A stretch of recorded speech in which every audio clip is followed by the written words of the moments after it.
অপরদিকে ভগবান শ্রীকৃষ্ণ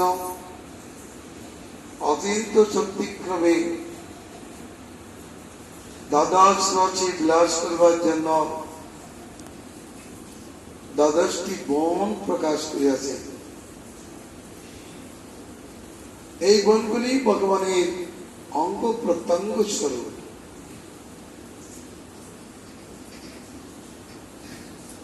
প্রত্যেক বনের আবার একজন করে অধিষ্ঠাত্রী দেবতা বর্তমান। তার মধ্যে বৃন্দাবন সিংহার রচির বিলাস ক্ষেত্র, গোকুল মহাবন বাৎসল রচির বিলাস ক্ষেত্র, কাম্যবন চক্র রচির বিলাস ক্ষেত্র,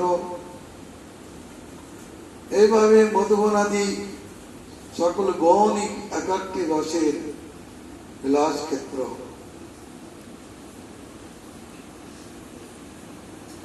ভগবান পর্যায়ক্রমে এই সকল বনে সকাদের সহিত গোচারণ লীলায় অনেক লীলার অনুষ্ঠান করেন। বিশেষ করে প্রেয়সীদের সহিত সমস্ত সব বনেই তিনি মধুর বিহার করিয়া থাকেন। যেহেতু তিনি মাধুর্যাধিপতি, এই বৃন্দাবন কেবল মাধুর্যের বিলাস ক্ষেত্র। এখানকার ঐশ্বর্য মাধুর্যের ঐশ্বর্য। ভগবান শ্রীকৃষ্ণ এখানে কোনো অস্ত্র ধারণ করেন নাই। যেখানে মাধুর্যের বিলাস, সেখানে অস্ত্র ধারণের কোন প্রয়োজনীয়তা নাই। কৃষ্ণ এবং চৈতন্যদেব এরা প্রেম মাধুর্য বিলাস করেছেন, এই জন্য এদের হাতে কোনো অস্ত্র নাই। অস্ত্র দিয়ে যে কাজ হয় না, প্রেম বিলাস দ্বারা তার থেকে অধিক কাজ হয়।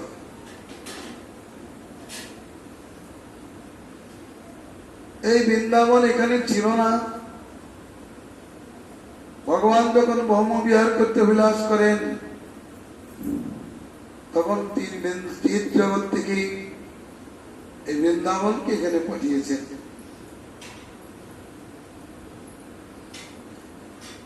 তার একটা কারণ আছে। কি কারণে বৃন্দাবনকে পাঠিয়েছেন?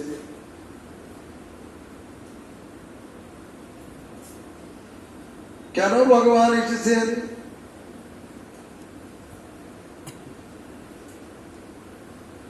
পুলিশ তো পুলিশ স্টেশনে থাকে, আবার চৌমাথায় আসে কেন? তাহলে নিশ্চয় সেখানে কিছু গোলযোগ আরম্ভ হয়। সেটাকে ঠান্ডা করবার জন্য ওদের নাম তো শান্তি বাহিনী, শান্তি দেওয়ার জন্য সেখানে আসে। এই জগৎ মায়ার জগৎ।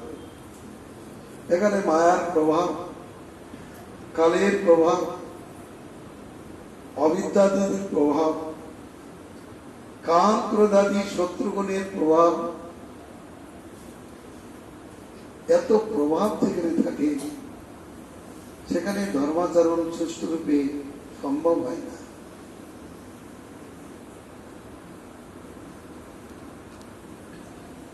ঘটনাক্রমে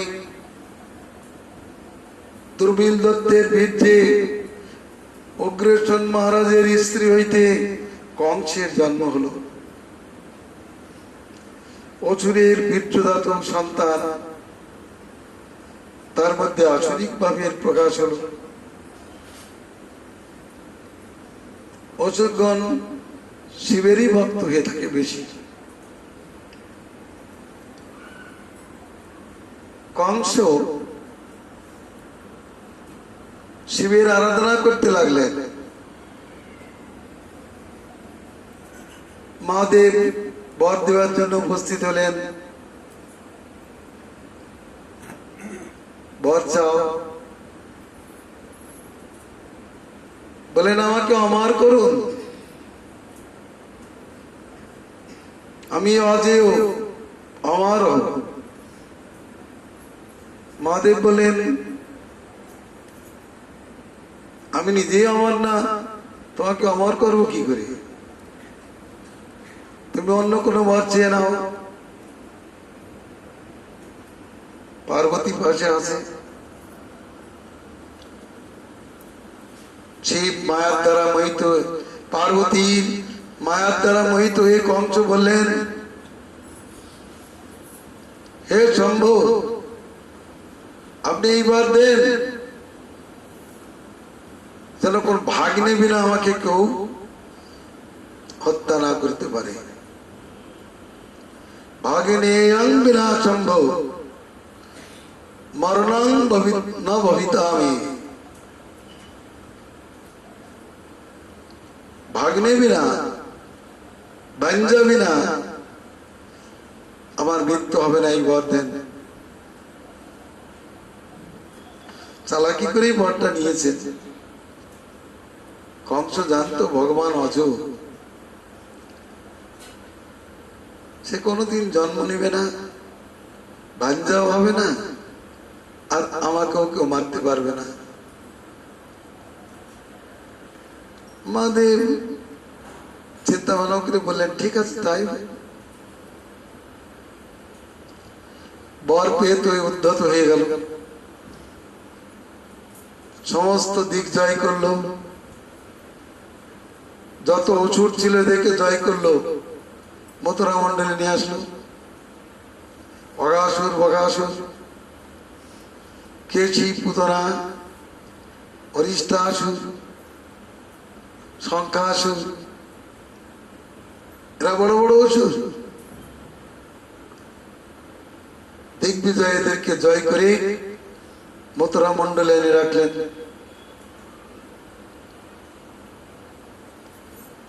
তারপরে রাজ্য থেকে, রাজ সিংহাসন থেকে পিতাকে সরিয়ে দিয়ে নিজেই রাজা হয়ে রাজত্ব করতে লাগলেন, কিন্তু ধর্মপথে নয়, অধর্মপথে। তার বন্ধু ছিল শঙ্খচূড়, সেও দুরান্ত অসুর। অসুরদের সঙ্গে অসুরদের বন্ধুত্ব স্বাভাবিক হয়ে থাকে।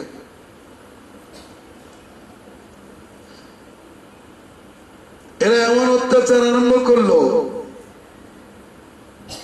একদিন নারদ মুনির মুখে জানতে পারলো কংস সে পূর্বজন্মে ছিল কালনেমী। দেবতাদের প্রার্থনায় বিষ্ণু তাকে হত্যা করেছে।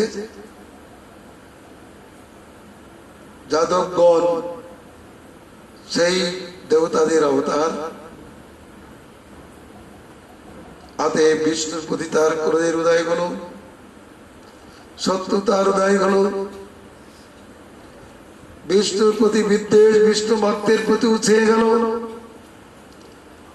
বিষ্ণু ধর্মের প্রতি চেয়ে গেল।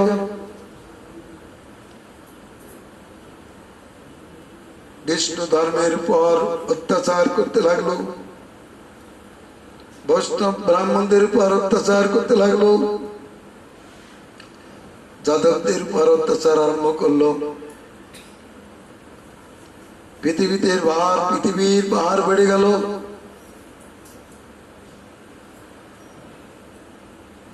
পৃথিবী আর সহ্য করতে না পেরে গৌরব ধারণ করে কাঁদতে কাঁদতে ব্রহ্মার কাছে উপস্থিত হয়ে নিজের মনোদক্ষ নিবেদন করলেন।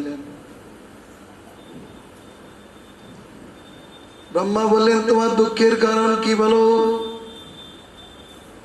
বলে আমি আর ভার সহ্য করতে পারছি না। কার ভার সহ্য করতে পারো না? বলে যারা কৃষ্ণের নিন্দক, কৃষ্ণ ভক্তের নিন্দক, যারা সনাতন ধর্মের নিন্দক, যারা দেব তীর্থ গুরুতে ভক্তিহীন, বেদ বিদ্বেষী, ধর্ম ব্যবসায়ী, আমি তাদের ভারে আক্রান্ত। অতএব আমার মনোদুঃখ নিবারণ করুন। ব্রহ্মা তার এই দুঃখ নিবারণে অসমর্থ হয়ে শিবের কাছে উপস্থিত হলেন। বলেন, মহাদেব, এই পৃথিবীর তো ভার বেড়ে গেছে, বিশেষ করে কংস এবং শঙ্খচূড়ের দৌরাত্ম্য বেড়ে গেছে চরম। এবার অপরাধের ব্যবস্থা নিতে হবে। সম্ভব বললেন, আমার কাছ থেকে বর পেয়েছে, আমি ওদেরকে হত্যা করতে পারবো না। আমার কাছে তো বর পেয়েছে, আর আমার কাছ থেকে এমন বর চেয়ে নিয়েছে, আমি মারতে পারবো না, কারণ আমি তো কারোর ভাগ্নে নই।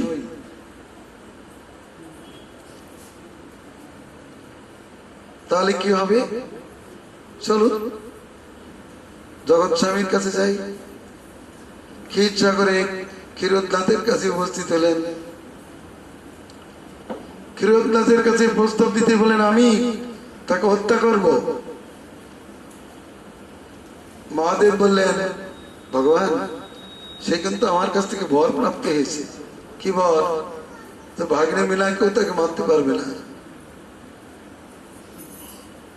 ভগবান নারায়ণ বললেন, তাহলে তো আমি পারবো না, আমার দ্বারা সম্ভব না, আমার তো জন্মই হয় না, আমি কারো ভাগ্নে হই না, আর আমিও তাকে মারতে পারবো না। মুশকিল। ভগবানকে পাকে পড়ে গেছে। বলে, এটা সমাধান না করলেই নয়। চলুন গোলকনাথের কাছে যাই। জজ কোর্টে, ফৌজদারি কোর্টে যদি রায় না হয়, তাহলে সুপ্রিম কোর্টে যেতে হয়। চললেন গোলকনাথের কাছে। গোলকনাথের কাছে নিবেদন করতেই গোলকনাথ একটু হাস্য করলেন। বলেন, ঠিক আছে, আমি যাব, আমি যথাসময়ে তাকে হত্যা করব। দাপরান্তে আমি যাব, আমি দেবকীর পুত্র হব, আর তাকে হত্যা করব।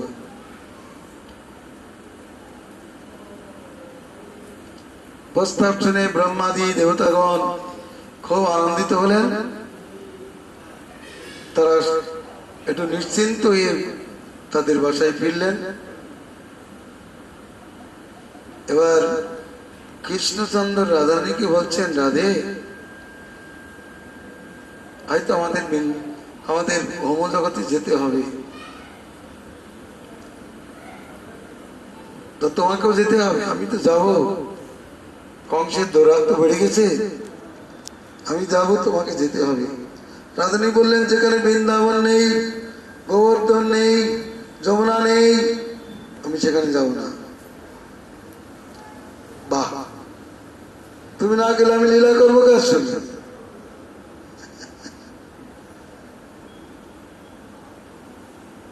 কারণ আমি বা যে কি করব? হাটের মধ্যে কেউ কেউ প্রেম করতে পারে? বলুন, একটা মেয়ে একটা ছেলের সঙ্গে প্রেম করবে, তাহলে কি হাটের মধ্যে সম্ভব? তার উপযুক্ত জায়গা তো প্রয়োজন। রাধার বলার উদ্দেশ্য, আমি কোথায় যে সেবা করব? উপযুক্ত পরিবেশ না হলে কি আমি সেবা করতে পারি? বৃন্দাবনই একমাত্র প্রেম বিলাস ক্ষেত্র, গোবর্ধনই প্রেম বিলাস ক্ষেত্র, আর যমুনাতেই প্রেম বিলাস হয়, আর কোন নদীতে হয় না।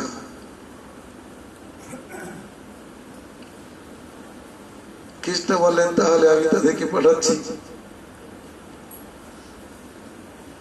বৃন্দাবনকে বললেন, বৃন্দাবন, তুমি মথুরা মন্ডলে যাও,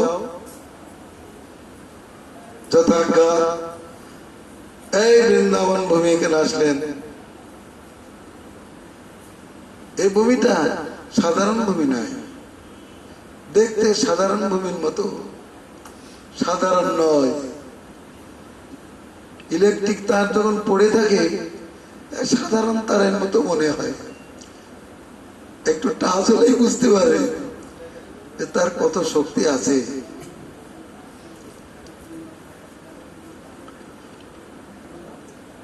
যমুনাকে বলেন তুমি সূর্য কন্যা, সূর্য তপস্যা করেছে, তুমি তার কন্যা হয়ে প্রবাহিত হও, তুমি মথুরা মন্ডলে আসবে, আমি তোমাতে জলকেলি করব, তুমি আমার প্রেম কল্যাণী সর্বনী, তুমি ছাড়া আমি অন্যত্র জলকেলি করি না। গোবর্ধনকে বললেন তুমি যাও শালমলি দিবে, দ্রোণের পুত্র হয়ে জন্মগ্রহণ করো। ধর্ম প্রার্থনা করেছেন আমাকে একটি ভগবত ভক্ত প্রধান পুত্র দিতে হবে ভগবান, এই জন্য আমি তোমাকে পাঠাচ্ছি। গোবর্ধন বলছে প্রভু আপনাকে ছেড়ে আমি তো কোথাও যাব না, কোথায় যাব, আপনাকে কোথায় পাবো? বলে যথাসময়ে তুমি মথুরা মন্ডলে আসবে, আমিও অবতীর্ণ হব তোমার তটে, তোমার বনে বনে, তোমার সরোবরে আমি নিত্যকাল বিহার করব। যথাজ্ঞা বলে গোবর্ধন শালমলি দ্বীপে তরুণের পুত্র হয়ে জন্মগ্রহণ করলেন। সমস্ত পর্বতমালা এসে তার জয়গান করতে লাগলেন, তাকে একটা উপাধি দিলেন, নাম দিলেন গিরিরাজ।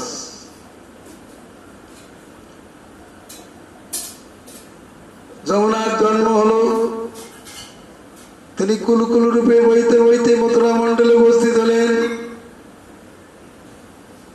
ঘটনাক্রমে গোবর্ধন পুলস্ত্য ঋষি কর্তৃক মথুরা মন্ডলে নিতে হলেন। ভগবানের ইচ্ছা, তার ইচ্ছায় গোবর্ধন আসলেন। যমুনা দেবী পরীক্ষার মতো মথুরা মন্ডল বেষ্টন করে প্রবাহিত হতে লাগলেন। গোবর্ধন অপেক্ষা করছেন, বৃন্দাবন অপেক্ষা করছেন ভগবানের। তারপরে ভগবান অবলীলাক্রমে নন্দ যশোদাকে পাঠিয়ে দিলেন, বসুদেব দেবকীকে পাঠালেন। তাদের থেকে ভগবান বাসুদেবের জন্ম হলো। নন্দ হইতে কৃষ্ণের আবির্ভাব, কৃষ্ণ জগতে অবতীর্ণ হলেন। রাধারানী বৃষভানু রাজার কন্যা রূপে অবতীর্ণ হলেন। তারপর তাদের লীলাবিলাস চলতে লাগলো। এইভাবে বৃন্দাবন নাম গোলক থেকে এখানে এসছে। কৃষ্ণের হৃদয় থেকে গোবর্ধনের প্রকাশ হয়েছিল। রাধার একান্ত সুখবিলাসের জন্য কৃষ্ণ তার হৃদয়কে এই জগতে পর্বত আকারে প্রকাশ করিয়াছে। আমরা দেখি পর্বত, আর ভক্ত দেখেন প্রেম, প্রেম সৌধ, প্রেম কেলির সৌধ।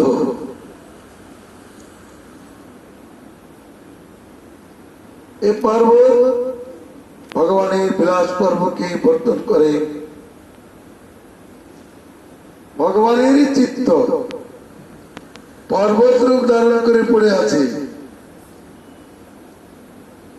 যার প্রতি কন্দরে কন্দরে, কারণে কারণে, সরোবরে সরোবরে কৃষ্ণ রাধারানী সখীদের নিয়ে প্রেম বিহার করিয়া থাকেন। এটা প্রেম বিলাস ক্ষেত্র, প্রেম ভূমি। এবার এই ভূমি সপ্তমক্ষদার মধ্যে অন্যতম। অযোধ্যা, মথুরা, মায়া, কাশী, কাঞ্চি, অবন্তিকা, পুরী, দ্বারাবতী চৈব সপ্তাহিতা মোক্ষদায়িকা। তার মধ্যে মথুরা মন্ডল অতি শ্রেষ্ঠ। মথুরা খ্রিস্টের পাঠরানী। শাস্ত্রে বলেছেন অন্যান্য ক্ষেত্রে কোটি কোটি বছর বাস করলেও হরিভক্তি লাভ হয় না, কিন্তু মথুরায় এক রাত্র বাস করিলে হরিভক্তি লাভ হয়। অন্যান্য পুরীগণ দাসীর মতো মথুরা দেবীর সেবা করিয়া থাকেন। তাই বৃন্দাবনের ইতিহাস আমরা আলোচনা করলাম। রসকেলি স্থান, প্রেম বিহারের স্থান। এটা না বলি মানুষের জীবন ধন্য হবে না। স্কুলে যায় মানুষ বিদ্যা অধ্যয়ন করতে, আর বৃন্দাবনে আছে লোক প্রেম অধ্যয়ন করতে। বৃন্দাবনে প্রেম অধ্যয়ন না হলে বৃন্দাবন বাস পিতা।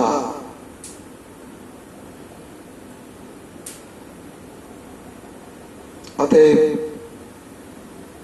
আমরা পর্যায়ক্রমে খ্রিস্টের সেই লীলাভূমি দর্শন করব। এই বৃন্দাবন আলম্বন উদ্দীপনে পরিপূর্ণ। রসের আলম্বন বিনা উদ্দীপন কোনো কাজ করে না, আর উদ্দীপন বিনা আলম্বনও অকেজো হয়ে থাকে। অতএব আলম্বন উদ্দীপনের বিলাস ক্ষেত্রই বৃন্দাবন। আমাদেরকে এই উদ্দীপন বিভাবে ঘুরতে হবে। আমাদের সুপ্ত চৈতন্যকে, কৃষ্ণ ভাবনামৃতকে সঞ্জীবিত করবার জন্য এখানেই ঘুরতে হবে, এখানেই বসতি করতে হবে। এখানকার মহিমা দ্বারা উদ্বুদ্ধ হতে হবে। কৃষ্ণের সাক্ষাৎকার বিনা সর্পের উদয় হয় না, কিন্তু কৃষ্ণের